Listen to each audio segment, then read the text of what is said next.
اهلا بيكم، عاملين ايه؟ ما تيجوا مع بعض نعمل صينيه كيكه تحفه تنفعنا كده مع كوبايه شاي بلبن الصبح او بالليل كده بعد العشاء. عايزه اقولك الكيك ده مظبوط بالملي، المقادير مظبوطه بالملي، هتعملك كيك روعه ناجح 100%.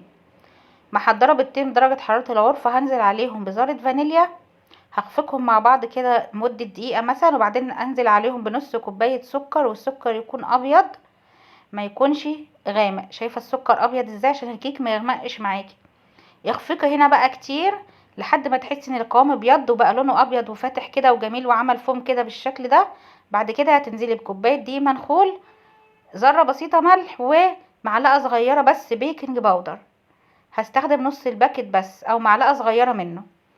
في الخطوه دي مش هتخفقي كتير، مجرد ان انت تدمجي الدقيق مع بقيه المكونات.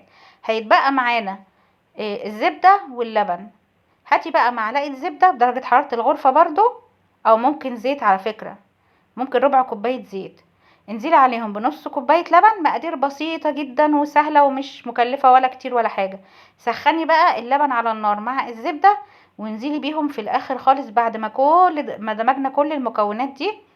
مجرد خفق بسيط برضو، مجرد ما يختفي مع الخليط، مجرد ما اللبن بالزبده يختفي مع الخليط. ما تبالغيش في الخفق في هنا في الخطوه دي. احنا بنخفق كتير في الاول، اول ما نيجي نعمل البيض مع السكر دي بنخفق كتير براحتنا، بتدي للكيك برضو قوام هش وتخلي الكيك تحفة. شايفة القوام قدامك؟ شايفة لون اصلا الخليط شكله ايه؟ مش غامق ولا اي حاجة، فاتح ومظبوط جدا، قوام متوسط، مش تقيل قوي ومش خفيف قوي.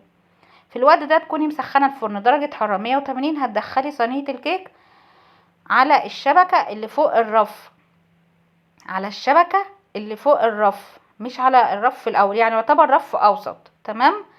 هتاخد في الفرن تقريبا من 15 ل 20 دقيقة، لان الصينية صغيرة مش كبيرة. مقاس الخليط ده ينفع في مقاس 20 او 18 او 22.